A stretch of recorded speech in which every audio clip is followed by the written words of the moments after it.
Все чаще сегодня традиционные казахские серьги – это скорее модный аксессуар.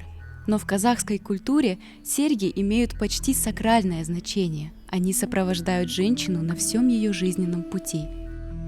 Основным металлом у казахских ювелиров было серебро. В него часто инкрустировали различные камни. Сердолик обозначал благополучие, янтарь – здоровье, коралл укреплял женскую энергию. Подвеска на серьги – еще один сильный женский оберег. Например, конраусырга – серьги-колокольчики.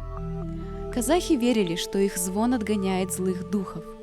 В казахских сказках и поэмах также верили, что звон серег сообщает джигиту о приближении возлюбленной.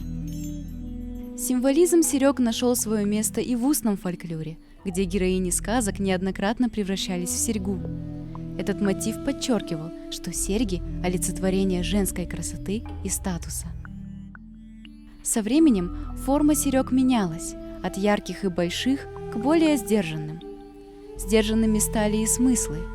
Мы перестали задумываться о сакральном значении украшений и забыли, что такие фразы, как «в уши тебе золотые серьги» – это не просто напутствие, а выражение любви и заботы.